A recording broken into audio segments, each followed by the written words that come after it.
capital market, of course, you have some given figure, but in the beginning of the budget it was down, and the investors give thumbs down to Union Budget 2016 when Sensex ends 152 points down. So I don't think Dalal seat is quite happy about it if the capital market were to be believed. Then there are few things which is incapable of achievement.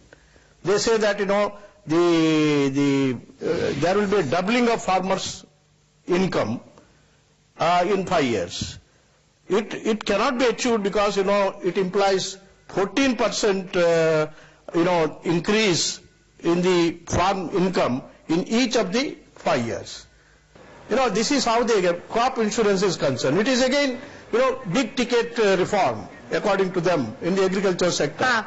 Whereas it is no better than the earlier one because it is again an area approach. It is not farmers focused. And moreover, it gives more money in the hands of the insurer than the insured. Because there is no cap on the premium at all. There are several such things, I can say even the economic survey, I think this contradicts the optimism which is expressed in the budget speech.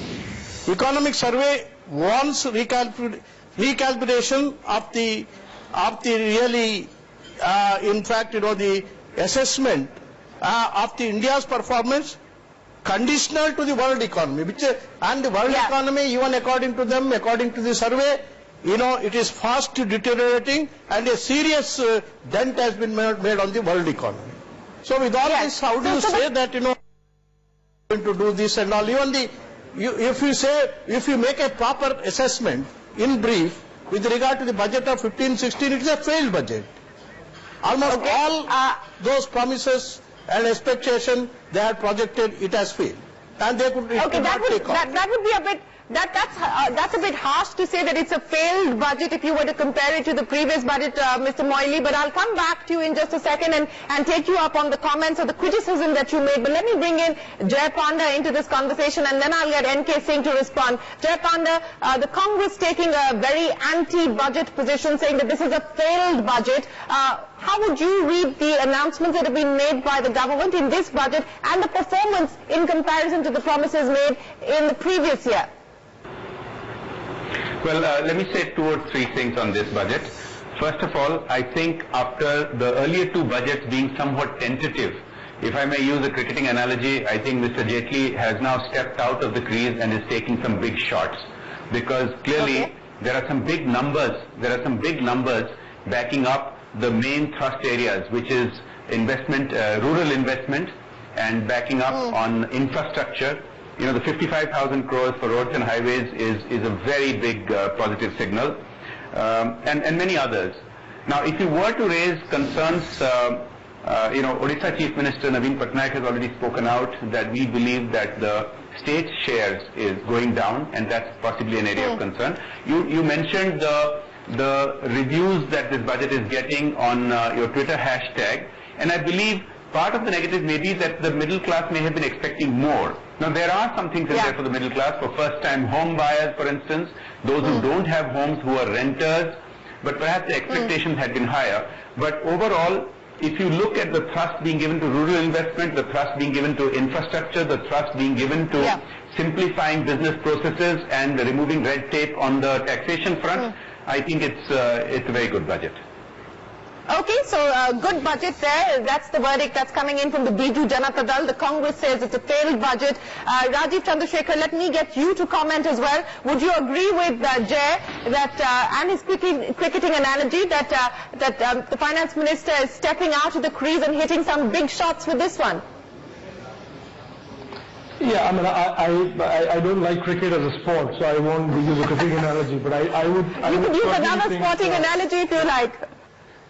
No, I would just stick to economics, and I think this is clearly a budget that is now beginning to describe the Prime Minister and his government's economic philosophy. That is, less histrionics and more to do with execution, more to deliver and focus on solutions. So there will be some criticism from people who are used to big bang, inspiration, and a lot of rhetoric and so on and so forth. This is not the budget for them. This is really focusing on specific issues that are confronting our country. Rural distress is a clear and present danger. It's a huge challenge after 2 years of successive monsoon failures, and the government has taken it head on and gone at it with seriously large allocations. The global investor sentiment has turned bearish. There is very little visibility of private sector investment, and so the government has stepped in and upped public investment. But so these are real solutions. On that issue of public expenditure, and Jay was also alluding to it, the large numbers that have been allocated for roads, etc. Roads to the tune of about 55,000 crore rupees, an additional 15,000 can be added by way of bonds and so on and so forth. But if you actually look at capital expenditure is flat. It's up just 4%. Yeah, and look, Rishi, we have to understand that there is limited headroom in the government. If the entire capital expenditure and investment program is on the backs of a budget and public finances, there is going to be you are going to go hit up against the ceiling pretty quickly.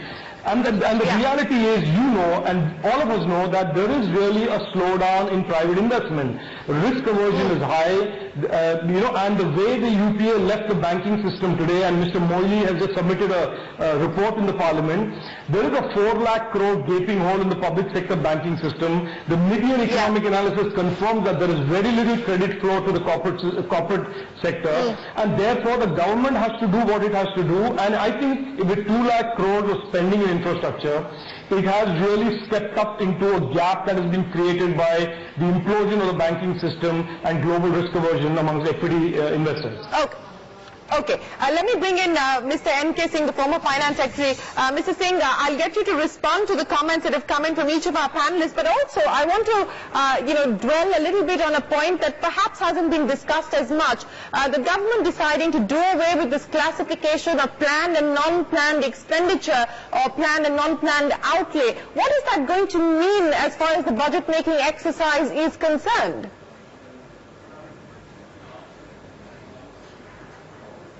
Well, thank you for raising that issue. But first, as you said, let me respond to one of the points which have been made earlier. Mr. Moily referred to last year's performance and particularly this budget to be a failed budget. Now, I agree that beauty always lies in the eyes of the beholder, and I could not have expected him to come to a different conclusion. But the fact remains that investment sentiment, which was down, has been reversed. GDP growth, which had really become flat, has now catapulted to a much higher growth trajectory.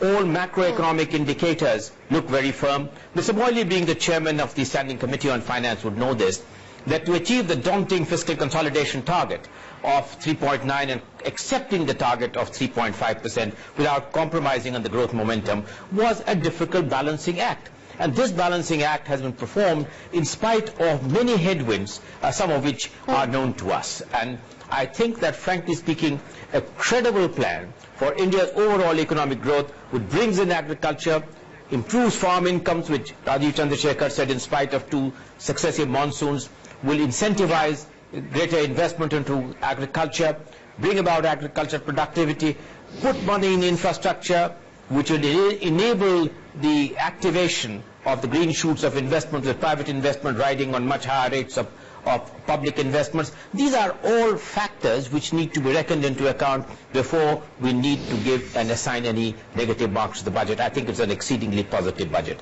Now, you raised a very important point. What does the ending the classification between plan and non-plan mean? Now, many of us who have dealt with public finance for a long time know that having this distinction meant that existing assets were all being ruined. Schools were not having money for their maintenance. Hospitals were not having money for their maintenance. Why? Because it is all non-plan.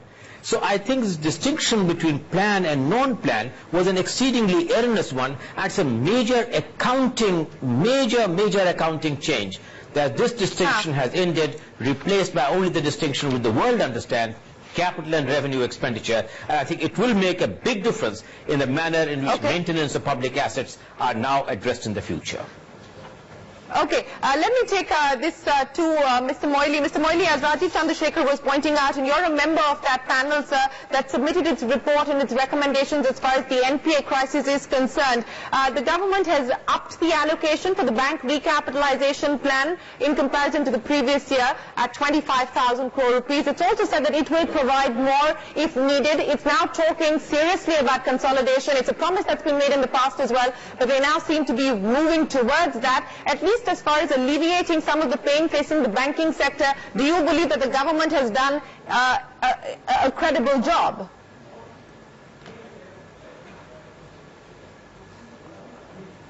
Yeah, of course, recapitalization has to be done, otherwise the banks cannot move on. And but it is quite not adequate at all. Adequacy is a question which has to be tackled squarely by the government. That has not been done. By giving 25,000 crores as against 50 lakh crores, is I don't think is going to resolve the problem. They are in a deep crisis. I have already set out in my report in the Standing Committee on Finance, and I don't think many of those problems and the challenges which have been raised in that report have been answered or affirmatively resolved. Okay, Jayapanda, let me head to you now, because you said that one of the criticisms that your Chief Minister, Mr. Biju Patnaik, has made is that states haven't actually got enough from the government. If I were to look at the number that was put out by the Finance Minister, he said a record high of 99,600 crore rupees more was transferred to states. Yes, indeed, Mr. Jaitley has said that, and in fact an even higher number compared to the budget estimate. That is the comparison with the revised estimate of last year. And if you look at more money going down to the panchayat level, for instance, I think it's a very big deal that on average about rupees 80 lakhs will be going to each panchayat. But the fact remains that Odisha's experience has been that we are not getting the full benefits of the 14th Finance Commission's recommendations. Now, I don't know if there's an anomaly in the numbers, but the Odisha government has put out an official statement, so I must reserve my judgment, because we need to reconcile this issue. On the one hand, the central government is claiming that more money is going to the states, and yet our experience at the state exchequer level is that it has gone down by a tune of about 3,000 crores last year and perhaps 5,000 crores this year. So that will need to be reconciled. Okay. But overall, as I said, if you look at a national picture and not just concerns at the state level, you clearly have a big thrust on all the areas that I've talked about. Okay, I want to get comments in from each one of you as far as the income disclosure scheme is concerned, because it's in some ways like the VDIS of 97, but the rate will be higher at 45% versus 30% for the VDIS. Mr. Singh, let me start by asking you, do you believe that this could be, it's not, the government says it's not a source of revenue mobilization, but given the sort of hoopla around this whole business of black money, and now they're trying to recover domestic black money, how meaningful is this likely to be in your experience?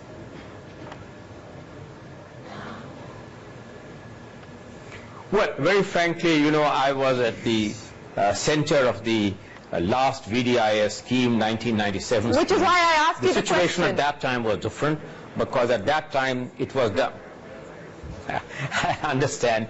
And the situation at that time, Shireen, was somewhat different, because it was done in the backdrop of a major reduction in the overall tax rates. And therefore it was felt that perhaps a VDIS, which brought in about 70,000-80,000 crores of wealth within the system, and the tax revenues in that one fiscal year itself was came to about 15,000-20,000 crores, which was quite substantial judging at that point in time. The purpose and intention at that time was different. This is not a VDIS scheme. This is an income disclosure scheme in which a one-time last opportunity is being given, no doubt being taxed at the somewhat penal rate of 45% for enabling people to come clean, those who still have undisclosed income, to really take benefit of the scheme. Now, in my view, I think that this is not a revenue-raising measure, but this is a measure to ensure greater tax compliance, and if additional revenues come in, that will of course be an added bonus and added benefit. So I think the philosophy behind the two is quite different, and I think this particular one is quite contextual, because I do believe that looking at government's overall effort in order to eliminate black money, draconian laws were passed last year in respect of foreign money, and this particular one, along with the particular act on Benami transaction, is a major step in government's effort to clean up the system. Okay. Rajiv Chandrasekhar, since you were a member of the parliamentary panel on the GST, the budget actually, the finance minister in his speech didn't give out a timeline for the rollout of the GST, and perhaps that's a good thing, because giving out a timeline hasn't been meaningful in the past, so maybe he's decided to skip that. But are you at all feeling hopeful that we could see the GST being rolled out? And I also ask you this because the expectation was that the service tax rate would have been hiked to 16% to converge with the GST, eventual GST rate. That hasn't happened. Does that indicate some tentativeness on the part of the government when it comes to the GST? Shireen, can I just, before I answer that, can I just take a minute to discuss this thing about NPAs, because it's something that I've been raising in Parliament for the last 4 years. And I just want to point out the difference with the way the NDA is handling the NPAs is a great sign of how problems should be solved. It is not simply a matter of blandly recapitalizing public sector banks that have basically wasted taxpayer money. They are going and creating a banking bureau and reorganizing the boards of the banks. There is a solvency law which will improve bankruptcy, and they have amended the SAFESI Act. And that is really how a problem ought to be solved. It is not really, and with great respect to Mr. Moli, this is not about just blandly recapitalizing banks with 1,40,000 crores. It's about taking over companies, monetizing those assets, bringing the money back into the public sector banking system before you actually start recapitalizing. So I just wanted to make that point because it's something that I've pursued for a while. On the GST thing, frankly, if I was a finance minister, there is no need for me to talk about GST dates because the ball is squarely in the Congress court. Really it is they who have been opposing the GST. So I think it will be, it's more for the Congress to signal that we are ready now to get this GST bill passed. These are the three issues on the table. We would like to discuss. Let me put that question. So Mr. Moily should take this to the Congress party. Absolutely. Mr. Moily, are you willing to give the government a signal that you are willing to move on the GST, sir? Yes. And if not the GST, at least will you let the bankruptcy code go through in this session of Parliament, which is the government's hope? Also the Aadhaar legislation, which the government intends to bring in this session of Parliament itself.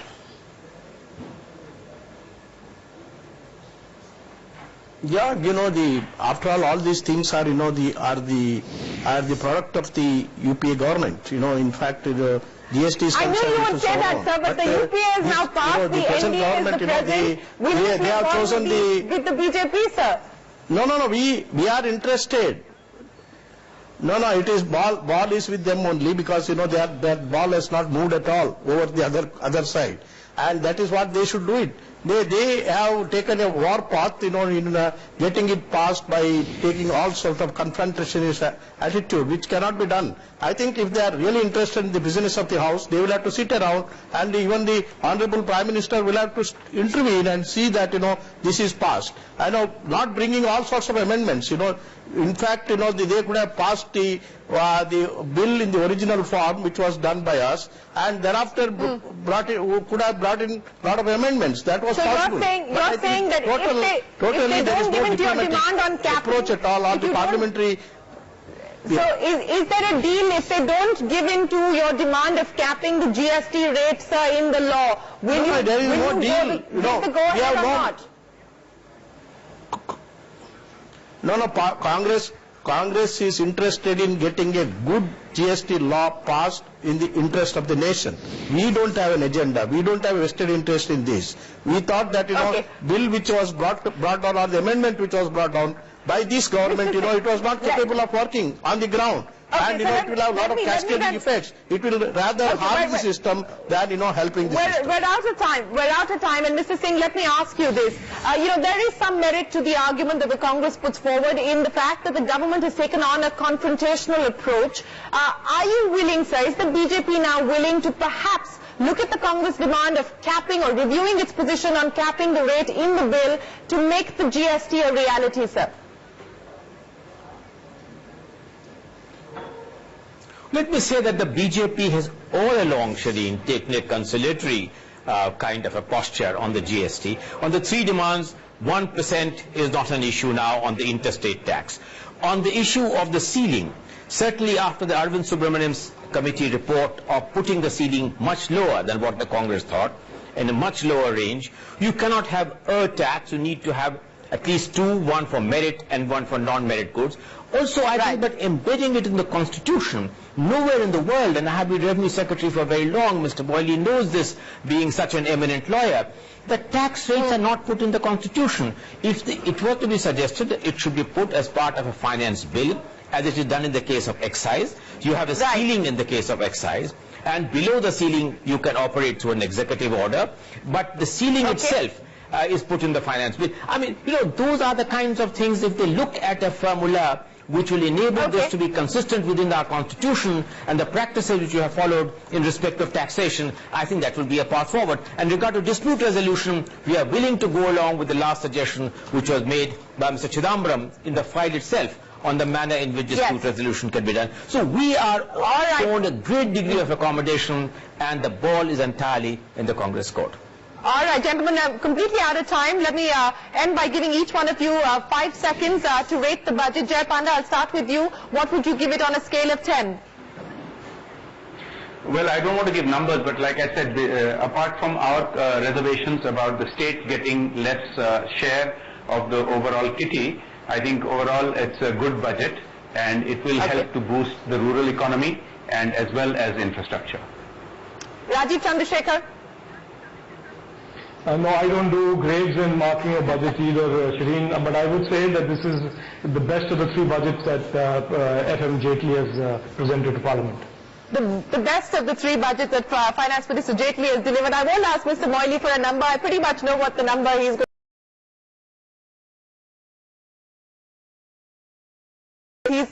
if I could call it that, a vested party in this. So, gentlemen, as always, it's a pleasure speaking with you. Thank you very much for joining us here and taking us through what you made of Finance Minister Arun Jaitley's budget.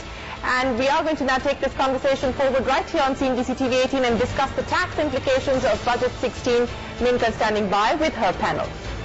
Well, thanks very much for that, Shireen. We've got a whole slew of tax developments in Budget 2016 and a special focus on dispute resolution. What does all of that mean? We'll come back right after this break to get you the fine print.